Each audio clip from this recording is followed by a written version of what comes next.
Ladies and gentlemen, good afternoon.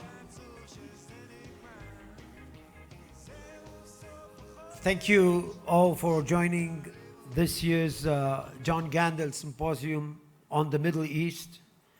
The Gandel Forum on the Middle East is one of the Board of Governors meetings. It is one of the central sessions, and traditionally it deals with current topics in the Middle East, the geopolitical panorama, and the way by which to understand the Middle Eastern labyrinth these days.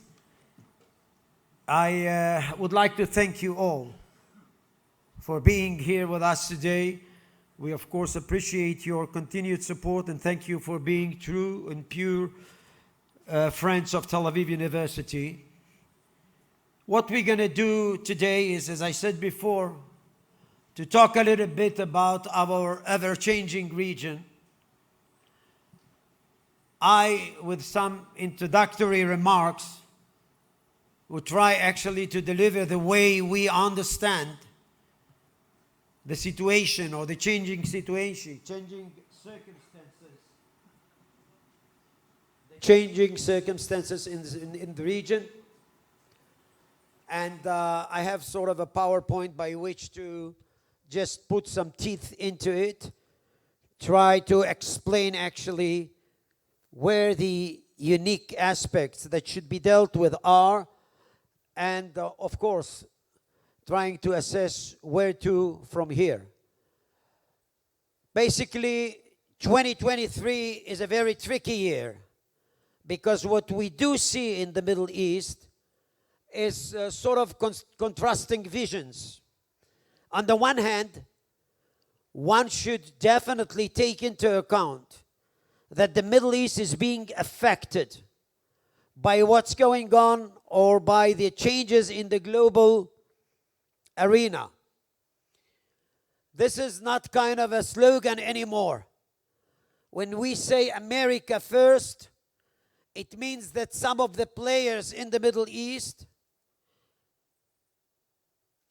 particularly pro-Western players, do ask themselves actually whether the United States is still here for their purposes, actually as a protector, or maybe we have sort of a shift of the guard. Of course, it has to do with sort of a vacuum that is being felt in the region after the evacuation or the pullout of the Americans from both Iraq and Afghanistan. And one should take into account the Belt and Road strategy, this mechanism or program by which China is fostering its strategy either by continent or by sea to come closer to the Middle East or the Mediterranean in order to bolster its economic might. But one would say actually that this has to do one way or the other with geopolitical considerations. What I want you to take into account that some of the players in the Middle East, as I said before, in particular, we do deal with pro-Western allies or pro-Western actors. They have to recalculate, and some of them are coming up with some hedging steps by which to better protect themselves in case this change in the global circle is definitely applicable to the Middle East. When it comes to our arena, we have Iran and company. What does that mean? Basically, while looking at Iran, this is, of course, the state, the greener state. You can see that sitting in the east, looking westwards. Just take into account that Iran is capitalizing on the failing process or the failure of Arab states that can be traced here westwards, Iraq, Syria, and Lebanon. the three of them have become, one way or the other, failed states. And this is the reason why Iran was capitalizing on their failure, installing in all these states proxies, military organs, economic might, indoctrination. And one can definitely say, and this is not an Israeli idiom, this is an Arab one, what Iran has managed to build up is sort of an arc which is being stretched from Iran to the eastern flank of the Mediterranean. Basically, when it comes to Iran, we have to take also into account that the simple fact that America is not being seen in the region the way it used to be, maybe it leaves room for the assumption that Iran is being encouraged by this specific phenomenon. We'll have to wait and see, but for the time being, we are having sort of a proxy war. Iran is holding proxies in either Iraq or Lebanon, in Syria, in Gaza, and basically those proxies tend to compose sort of a thick belt around Israel, which makes Israel must be very, very keenly aware of the challenges that are being posed here. And basically, this is one of the things that we do ask ourselves. Remember that just last week we had Operation Shield and Arrow. On the left side is Islamic Jihad. Right side is Hamas.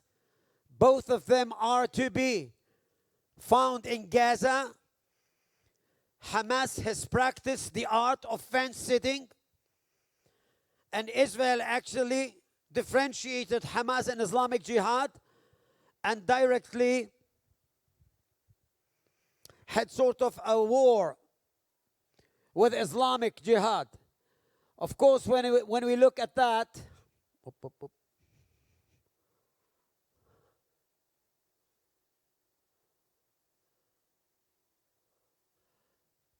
there is an anomaly here, because the same Hamas that was practicing the art of fence sitting in Gaza was the Hamas that rocketed Israel from Lebanon a month ago.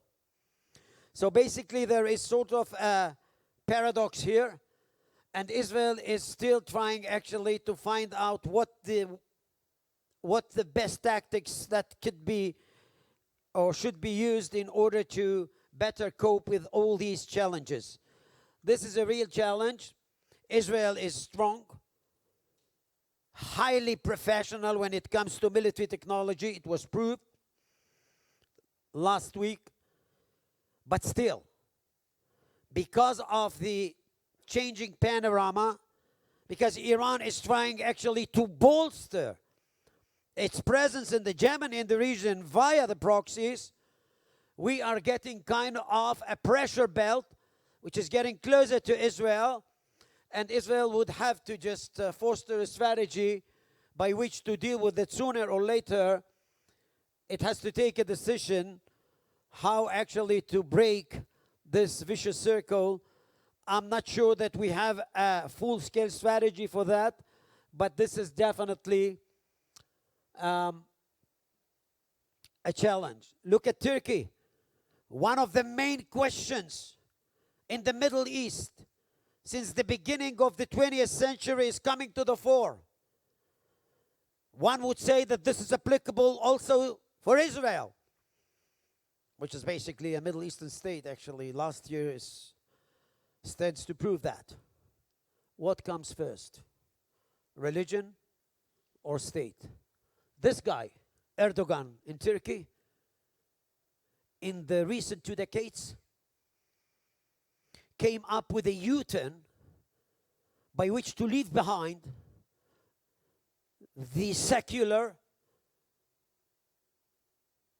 vision of Turkey, which was founded actually 100 years ago by Ataturk. What we got now is Kılıç Davutoğlu, which is the head of the opposition, challenging Erdogan. He is heading the same party that Ataturk actually had 100 years ago. And the question arises, where to? Does Turkey is going actually to serve as a harbinger by which to understand whether there is a chance in the Middle East to get kind of a middle course between state and church or state and religion? Or we have to choose, which means actually bloody internal struggles all over the place. We'll have to wait and see, but Erdogan is also kind of a case to be seen. Let us take Saudi Arabia. This reconciliation on an agreement with Iran, this is basically a byproduct of insecurity that the Saudis do feel after what they think the American pullout. They still hope that United States is going actually to rechange its attitude toward Mohammed bin Salman or MBS, the heir in Saudi Arabia, Saudi heir. But still, while looking at that, Saudi Arabia is hedging. What Saudi Arabia is trying to do is to come up with sort of a compromise with Iran. Who is the broker? Who is the interlocutor? China.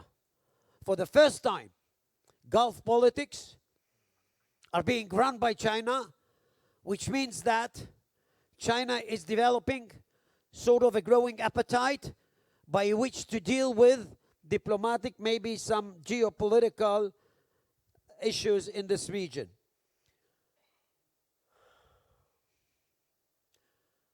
I would like to end up with something that we do experience in the Middle East in the recent years. I myself actually had been a lot to those states which normalized relations with Israel in the framework of the Abraham Accords. We do talk about United Arab Emirates, Bahrain, Morocco. If there is a glimpse of hope that we are going to have later on in the 21st century a pretty different Middle East, well, I mean, this glimpse of hope should be gleaned from the Abraham Accords. There, what we found, and we are very active, academically speaking, with those states. I haven't managed actually to forge a conference here in Tel Aviv University, which is going to be composed by, let us say, either Jordanian or Egyptian academicians. I've been trying that for 25 years, to no avail. Day after the Abraham Accords, I got a phone call from Sheikh Abdullah in Abu Dhabi. And he said that we should come up with a joint conference. When I asked him, what is the preferable, Abu Dhabi or Dubai? He said, Tel Aviv. So there is kind of a change here that we must actually take into the account. These guys are business oriented, and believe me, they do know actually what the challenges are. It is mainly geo-economic stuff that has to do with 21st century realities. Of course, they dislike Iran. They can't actually come up to the open with that, but it's well known. They don't like Islamic extremism because they are well connected to the world economy. And if they are going actually to be damaged by those extremists, it has to do with the damage to the national interest. A wiser Israel can do a lot in this Middle East because everybody in the Middle East is taking care of his particular interest. If we would know how to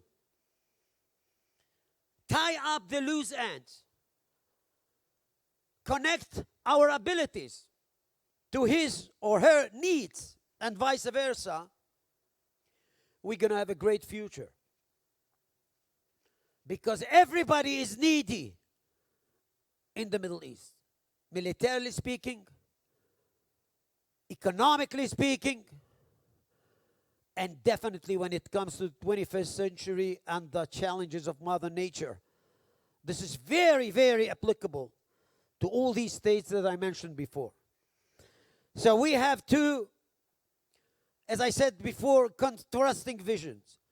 I do believe that the professional troublemakers that do think that Israel would be the solution for their problems, and this is why they are going for Israel, this is very archaic.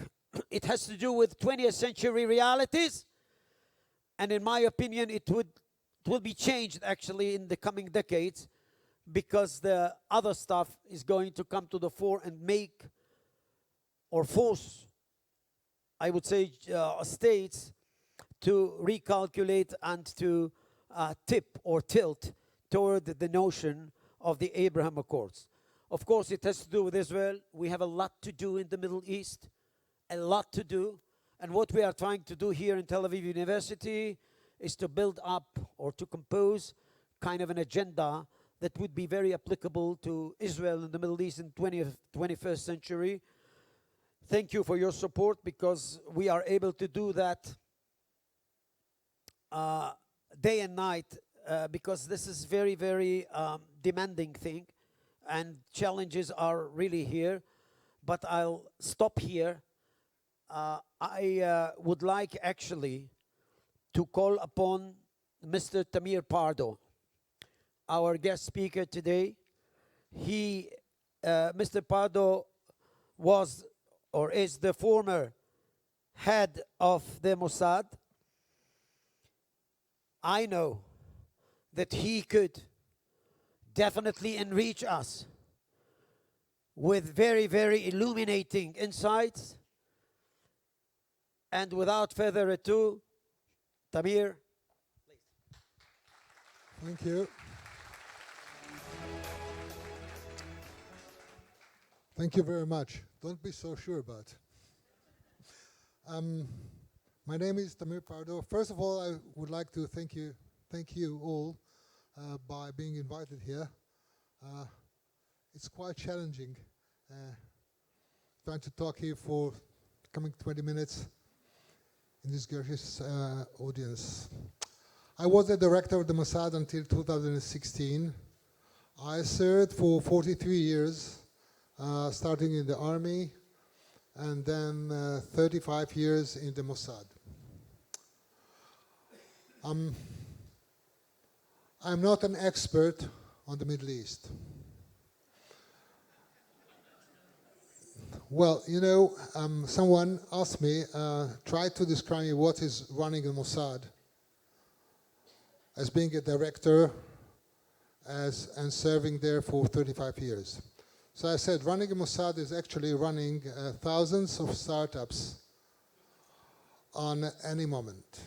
Those who should start in the morning and be terminated by the evening, with success, of course. And those startups that you can start today, and it can take you 3-4 years until you accomplish your mission. And actually, as a director, you are handling crisis from morning to morning, running those startups, encoding, trying to fulfill your responsibilities to your country. But when I'm trying to analyze our situation, I must admit that during the last 15, 20 years, we are dealing with a totally different kind of a world. We are dealing, actually, we are living in the global village. I remember I was 3 weeks in service as a director, when we saw it was Friday noontime, huge amount of people in Tahrir Square in Cairo. It was the first day of the Arab Spring in the Middle East. Few weeks before then, we saw same events in Tunisia. And I remember I got a briefing a few hours later saying that in a few countries, non-democratic countries, they blocked the ability of the people to surf on the internet. Egypt, demonstrations, everything was deleted there.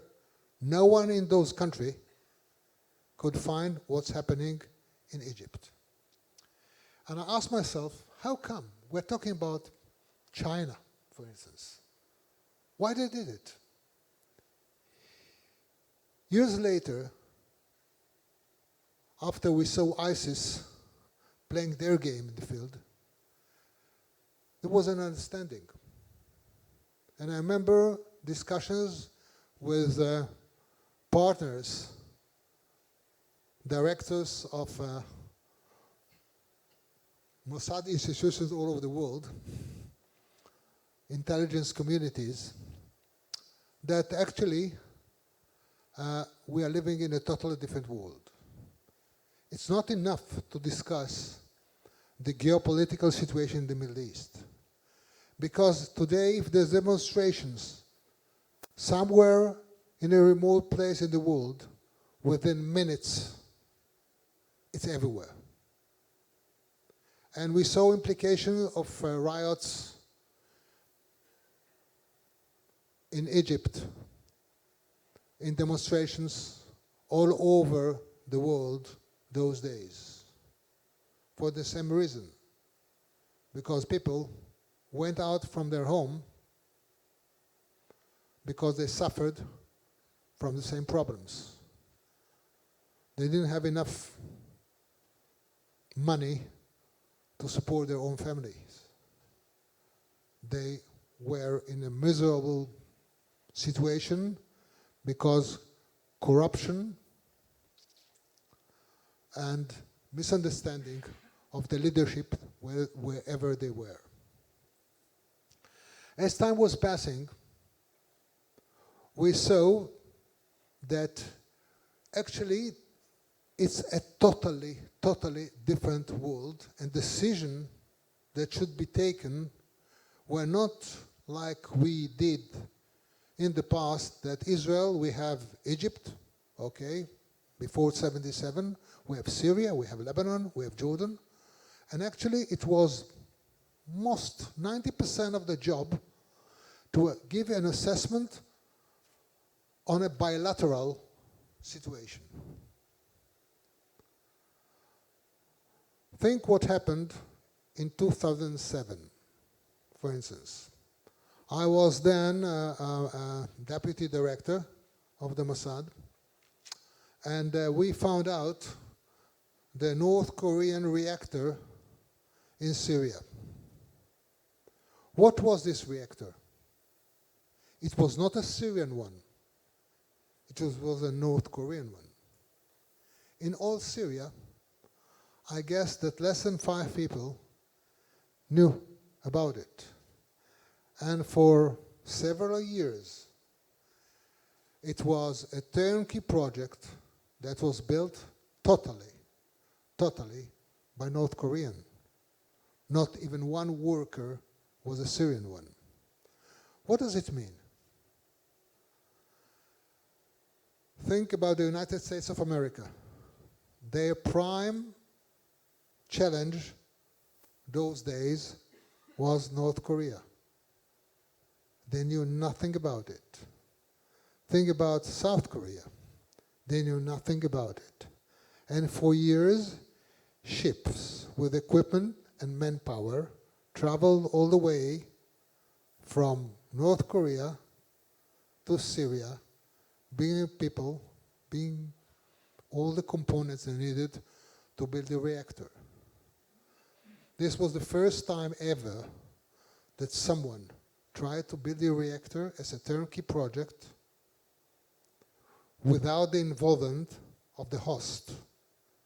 It was the first time ever that someone thought about exporting military nuclear capabilities to a different country. Actually, nobody knows if Syrian would have gained something of it on the nuclear base, because they didn't have any capabilities to handle it. Are there any other reactors in other places in the world built the same way? We have no idea. But to understand this change, it took us years. I'm not sure that even now, many countries, Western countries around the world, really do understand the situation. Now, think about ISIS. At the very beginning, ISIS had greatest achievement. By the way, they killed Muslims. The majority, 99.9% of the people that were killed were their own brothers and sisters. And then, at a certain day, when an agreement was signed with Iran, the nuclear agreement, there was a change in the war vis-à-vis ISIS. Qasem Soleimani was the leader of the IRGC, handled the war against ISIS. Actually, it was the first time that the allies controlled by the United States of America have the same mission to defeat ISIS. Actually, they fought together, shoulder to shoulder, by not being in the same war room against the same enemy. And for the first time, Iran was able to open a corridor from Tehran to the Mediterranean,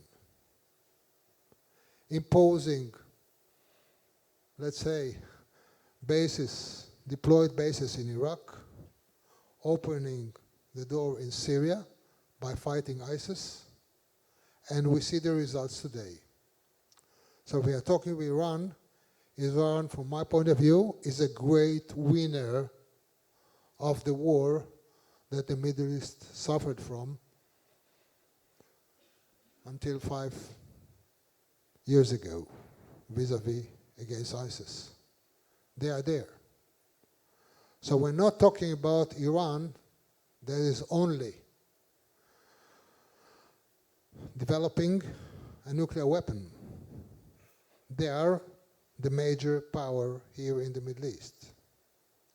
And Iran, with millions of students, very good universities, becoming a challenge. Who could have think that big Russia will buy drones from Iran? Many people thought Iran as not a tier A country, not even a tier 5 country. So Russia is buying weapons from Iran. So the Ukraine war is not a regional war somewhere in Europe. It's a world war. Politicians today, leaders today, governments today, do not understand that the world has changed. That things that are happening on one corner have immediate implication on the world world. I remember that toward the end of my term, that I got the morning briefing as a director. If in the past What was interesting is, okay, we're talking about terror, so it's all worldwide. But when we have our enemies or challenges, so we have Iran, we have Syria, more or less. But later on, their briefing was what's happening in southern China Sea, what's happening in between Russia and Ukraine, what's happening in Crimea in 2014, what's happening, the fight in Kirkuk, northern part of Iraq, what's happening in Afghanistan, Pakistan, or South Africa. So we had to try to understand and to give an assessment that was a very different one that we had as a challenge before then. Because as living in the global village, you're living in a different world. I'm using the term, we are living in the world of frenemies. Think like frenemies, those who can be friends and enemies at the same time. The moment we can share the same interest, we are friends. But in certain subjects, they are my enemy. So it's not you. But today, when they are looking towards the rest of the world, or this planet, as one place, as one village, it's very hard to take the right decision. If you're going to ask me, the biggest mistake in the second half of the last century was the attack on Iraq. The moment that Iraq was attacked by the United States and their allies in 2003, they changed the world. The world was based on equilibrium system. Iran was challenged by Iraq. Everyone remembers the Iraq-Iran war. The moment that Iraq disappeared, Iran became number one with no threats. And that was a big mistake that was done. And we are, all of us, are suffering for one mistake that was done by a mistaken assessment that Iraq is developing a mass destruction weapons. So a mistake that was done by intelligent people using the wrong intelligence brought the world to a disaster. Because we see the results today, where Iran is. We now try to understand why Saudi Arabia are trying to reach some agreement with Iran. And it's not only because United States, we think that they are out. Not that they have their own problems. They always pay the price. In the 20th century and the 21st century, American soldiers died in battlefields that were far, far away from the United States. Why? Why they did it? Because they have their own interest. But they have moral interest as well. They had the price in lives, and they paid the price in economy.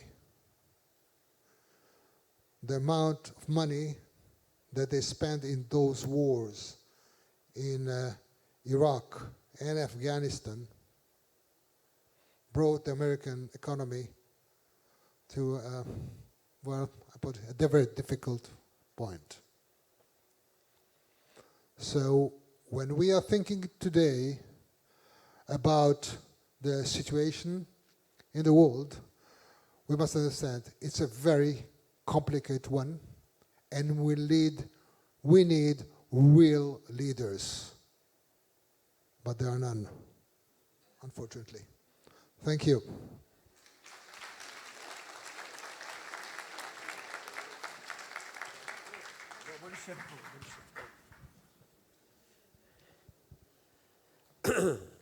Thank you, Mr. Pardo, for these, as I said before, highly illuminating remarks.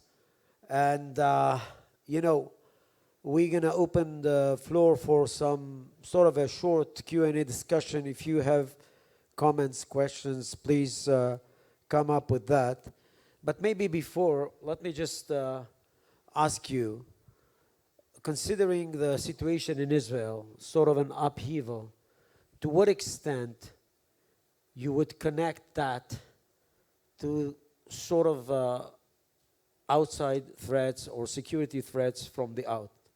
In other words, to what extent actually those guys that we talked about before, namely the professional troublemakers in the region, what do they perceive or what do they take of Israel at this time in terms of the struggle or the conflict with Israel? There is a phrase in Hebrew when someone is no idea what he's doing, is that he's using the word Noach, okay, with 7 mistakes. So that's actually what we are doing during the last, let's say, at least 4 or 5 months. We are doing every mistake. We're talking about, I'm not talking about the economy. I'm not talking about the revolution. But we're thinking what has happened during the 5 months in this region. It's, from my point of view, it's a real disaster. Israel has the best military capabilities, not only in the Middle East, much more than the Middle East. Israel has one of the best intelligence services worldwide. Israel is a miracle. It's a startup nation. We are, even now, one of the richest countries in the world. It's not Israel that was established, born 75 years ago. And all the countries around us knows it. They want a relationship with Israel, not because they liked us, not because they admire us, because they need us. Because they need prosperity, they need to bring food to the fridge of every citizen. As Mao Zedong said, when he was the first leader in New China, he said, I have to feed 800 million people, 3 meals a day. I have to give proper education. I have to give a minimal healthcare system. To do it, that's the greatest challenge. All those countries around us, starting with Egypt, that has around 100 million people, they need our capabilities. They knew that. We started after the peace treaty in '77. We started, it was a cold peace because we didn't manage to solve the Palestinian conflict. And when I met many leaders in the Middle East, always I heard the question, what the hell do you want? What is your vision when you are dealing with Israel between the Mediterranean and the Jordan Valley? What do you want? The moment you will say what you want, we'll be able to open a new book, a new chapter, that we will be able to receive from you what we need so badly, and you will be able to get from us what you need, peace. And what happened, that's just 5 months ago. We established a government that at least part of it are thinking totally on the other way. They don't want to solve any problem. They're looking at Jewish supremacy.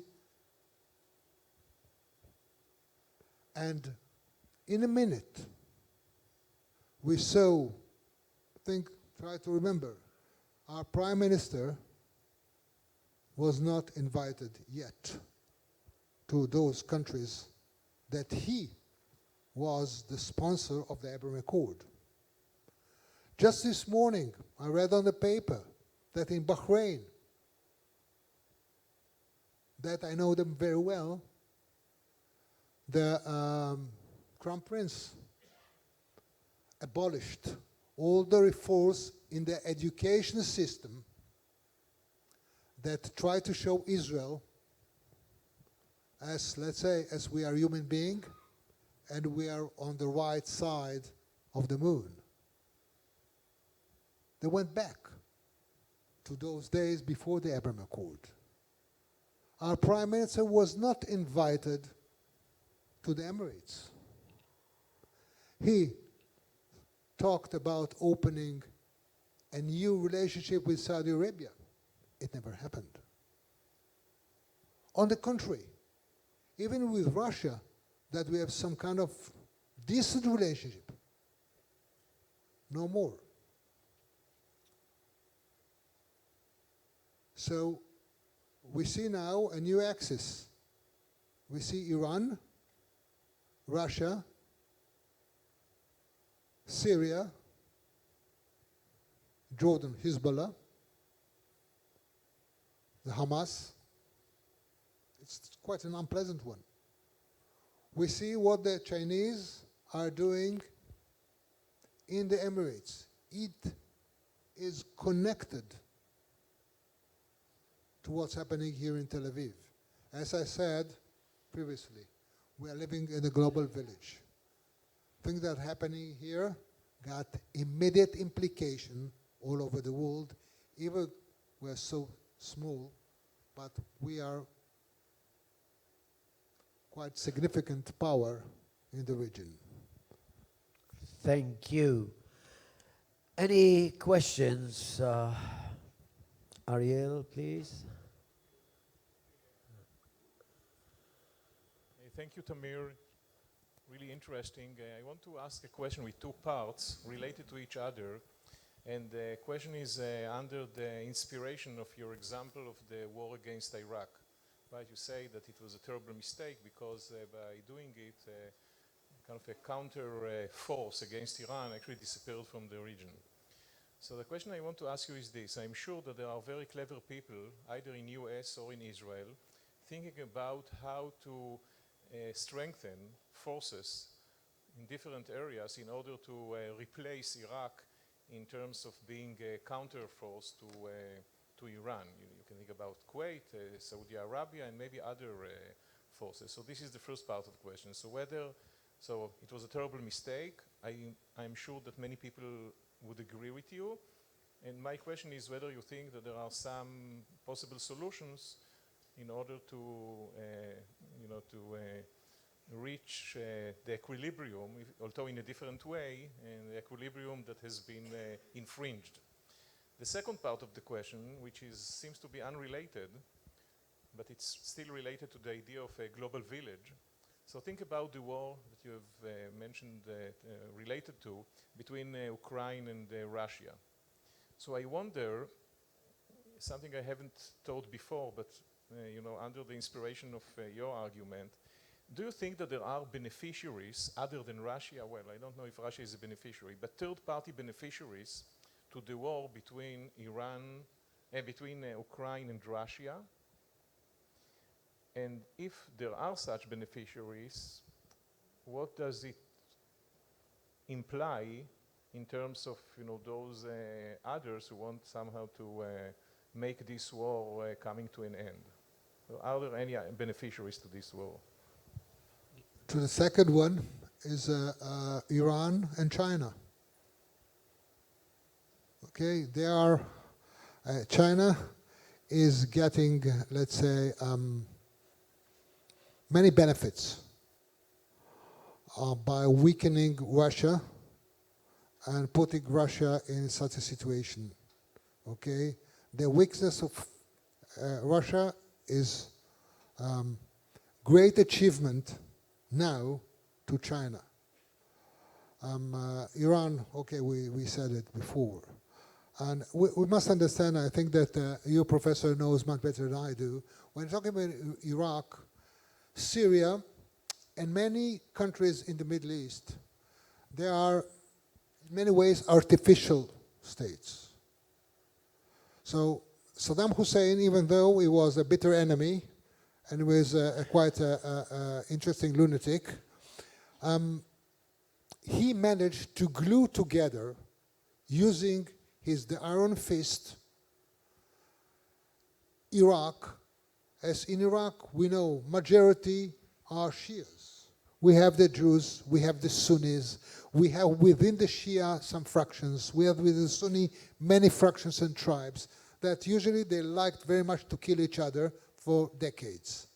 He managed to bring it together. So the moment that it was ruined, and Bush father, okay, he stopped the war at the right place. He gave Iraq, let's say, he defeated Iraq without destroying Iraq. He ended a very wise war and stopped it at the right time. His son thought that the right thing is to destroy without having any idea how to rebuild. Is it possible to rebuild it? Until now, the war was at 2003. Today, until now, we are suffering from the same diseases, from falling state. Yeah, just kind of a follow-up idiom. I mean, what we have to understand when it comes to Iraq, Yemen, Lebanon, Libya, all these are failed states. Where the problem is? The problem is that these states were created 100 years ago by the same West, but they were composed an amalgam of contrasting visions, minorities, etc. Sunnah, Shia, Kurds, and Arabs. Basically, what we do see today is that the state, and I'll try to be very simple on that, is being attacked by its pre-state visions. And if I am not actually that accurate while saying that, this was something that I found in the Public Record Office while actually gleaning some documents to my PhD study. And there was a telegram actually being sent from London to Baghdad, asking actually the British in Baghdad whether it is due time to create newly created Iraq, which, by the way, is the land of my ancestors. I spent 5 days to try to find actually the response from Baghdad to London. The guy from London just asked the guys in Baghdad, British, what if Shiites would go for Sunnis, Arabs for Kurds, and vice versa, as was the case before. And finally, I found the response. It was that way. Thank you for the note. How very observant of you. It won't happen here because we shall, here comes Shakespeare, we shall teach them to let bygone be bygone. So the most important thing is not to think on him by using my own standards. This is what we are trying actually to educate our audience, our students. You have to respect the otherness of the other. Other way, actually, you're gonna actually come up with a grave mistake. Yes, please. Akov, please.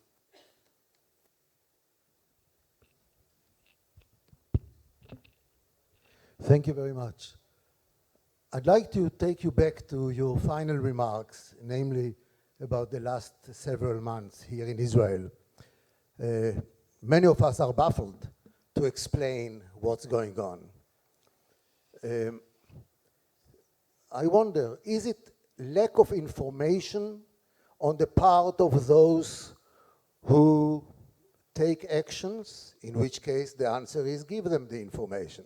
Or is it a fundamentally different conception and a very different inner logic that they have, which I cannot find yet, but if there is one, maybe this is the right way? Well, what happened a few months ago, after the election, or even it started before the election, of course, to make such a change, you need the stars to rearrange in a unique formation.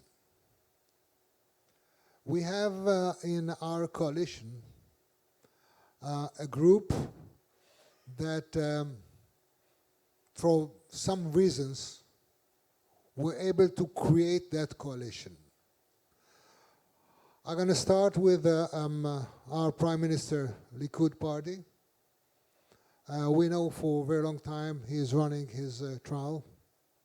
That's a problem, a big problem, to lead a party and to lead a state when you have to at least to listen, if not to attend, a meeting in court 3 times a week. But he was determined to continue to be the Prime Minister. We have the 2 extreme right parties that have a different view, a total different view from the majority, the vast majority in Israel for the last 75 years. They believe in Jewish supremacy. We are better than all the others. They believe that Israel, the state of Israel, should be between the Mediterranean, at least up to the Jordan Valley, I'm going to say. They don't believe in very basic things, that all people are equal, and people will fight until the end of life for liberty, whether they can be Jews, Christians, or Muslims. They want freedom. And they think that freedom is good for Jews, but not necessary for non-Jews. And when they don't believe that, and they believe on one state between the Mediterranean and the Jordan Valley, it means that today we are around 15 million lives are living in this region. Half of them are Jews, but half non-Jews. So to declare from day to night, we are a Jewish state, you can have every law that you want. You're going to be a Jewish state who have a vast majority as Jews in this land. So you need your borders. So these 2 parties are there. Mr. Smotrich is one, a leader of one. Mr. Ben-Gvir is another one. And there are, let's say, the Haredis, that they are grabbing an opportunity to get whatever they want they can with a limited contribution. When I see the Haredis, let's say communities, whether in the States or in the UK, in other parts of the world, they are working, they are studying as any other people. Here, they believe for some reason that they shouldn't. And I'll tell you what I told to some great rabbis. When I got married in the late 70s, we decided that we're going to have 2 kids. I remember the discussion between my wife and myself. We said, well, we were young those days. Nobody knew what we're going to reach during our lifetime. And we said we should have enough to support those kids, to give them a proper education, a proper health care, to assist them to study later on in university, and to give them the first help to stand on their 2 feet and to build up their new families later on. So that's the reason that we have only 2. Today, after being a director of the Mossad and having a nice exit on a cyber company, I said I could have 12 kids. But it's too late, I'm 70 years old. But the Haredis don't think that way. They think that they have 5 or 7 or 8 kids without being able to support them. And who should support them? From their point of view, the state. And that brings us to a totally different situation.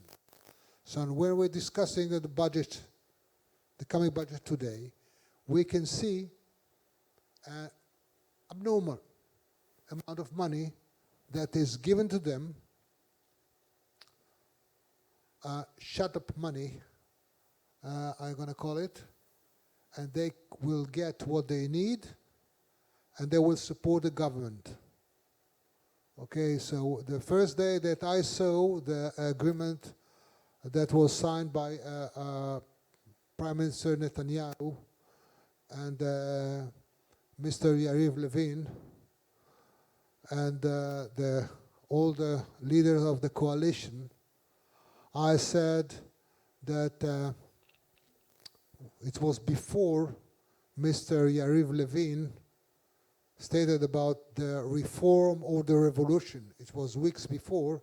I said, when I saw the coalition agreement, I said, this country decided to commit suicide.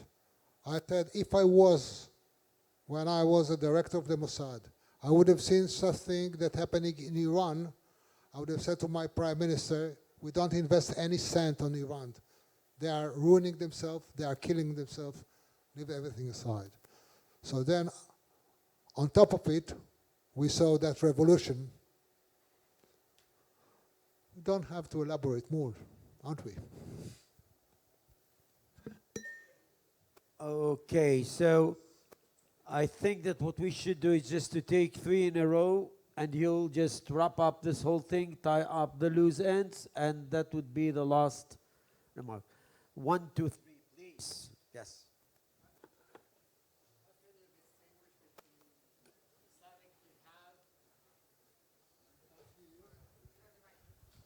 How can you distinguish between Islamic Jihad, Hezbollah, and Hamas when you are going to attack one or the other, or keep one or the other quiet while you're attacking the other one? Did you ask about Islamic Jihad and Hamas? Yes. So can you just elaborate on that a little bit, because we couldn't hear you? How do you have the capacity? How do you have the capacity to distinguish between one and another when they're attacking you and you have to prevent attacking the other one? Okay. second. בוא ניקח את כולם. Okay. Hi. I have two questions. Hello? Okay. The first one. It's working or not? Okay. From what we see at least as someone, as a citizen. Please stand and Yeah. speak up, please. Sorry.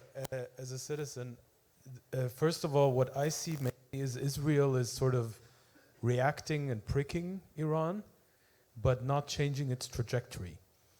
And I wanted to ask, why is that? And the second is, if it's really not thinking in that direction, is it maybe because we want this enemy so that it distracts from anything else that is happening here? Thank you. And the last one. Three short questions. Very short. Israel's relationship with the fastest growing country in the world, India. Today's relationship with China, and today's relationship with Russia. Okay, קח את זה. We need a whole seminar for that. I'm not a professor here. You would like to have another one? Yes, please. Okay.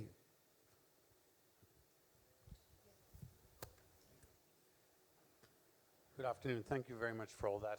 I've got a question following up Jacob's. First of all, when I think of suicide, I think of a suicide hotline. Is there a hotline? And secondly, can this Board of Governors send a message to those that need a message? Is there an appropriate message to send? קח את זה. Well, you know what? I'll start with Iran. That's it's not that easy, but it's quite, from my point of view, it's quite clear. Look, to decide to run for military nuclear capability, it's a political decision. To stop it, it's a political decision.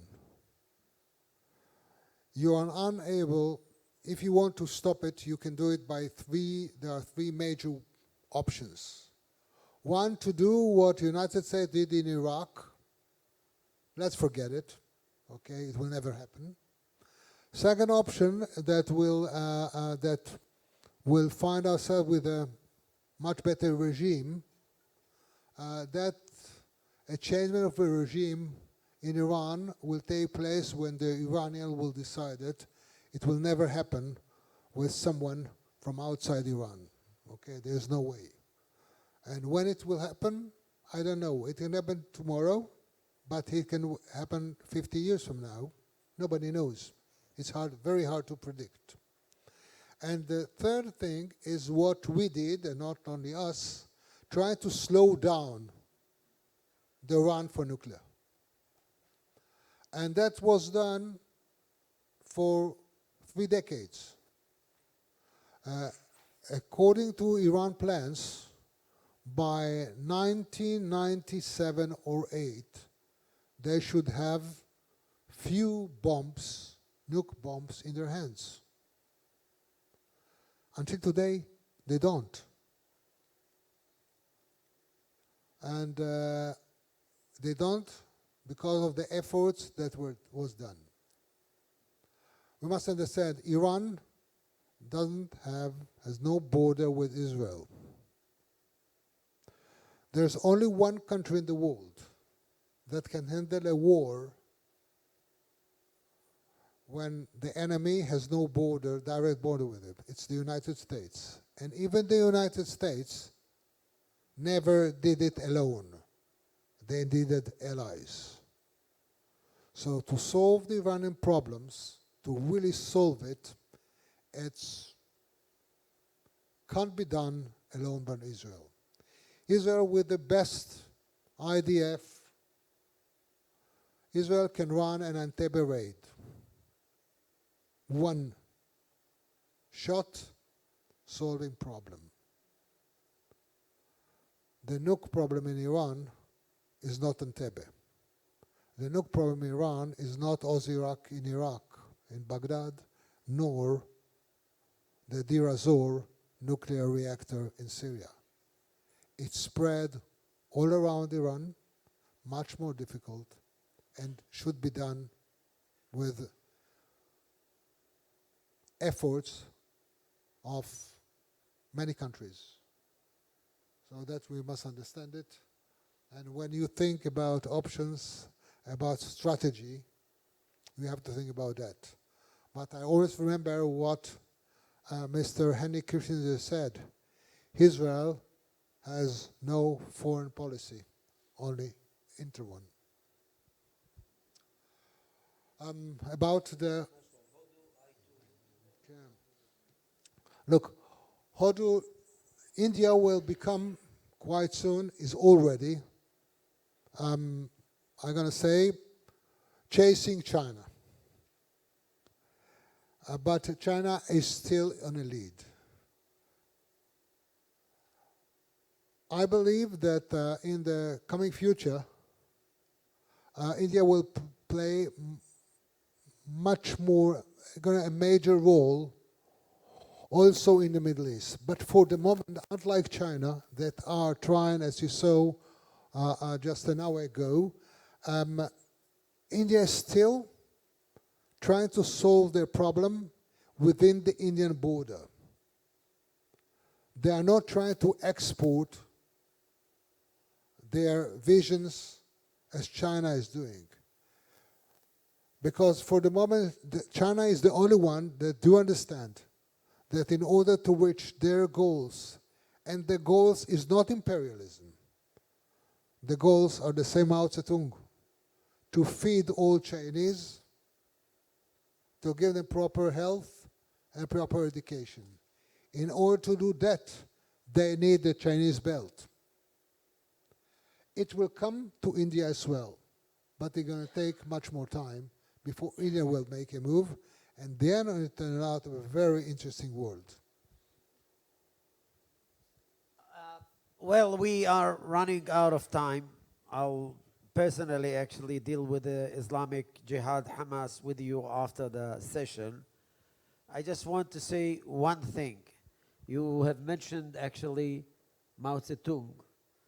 You know, while looking at Israel and trying to find out sort of a acceptable solution, the only thing I can come up with is sort of an aphorism, one of the most well-known aphorisms by Winston Churchill. He said, "Never let a good crisis go waste." So let's just make the most of it. Let's hope for the good. I would like you to help me out thanking our honorable guest today, Tamir Pardo.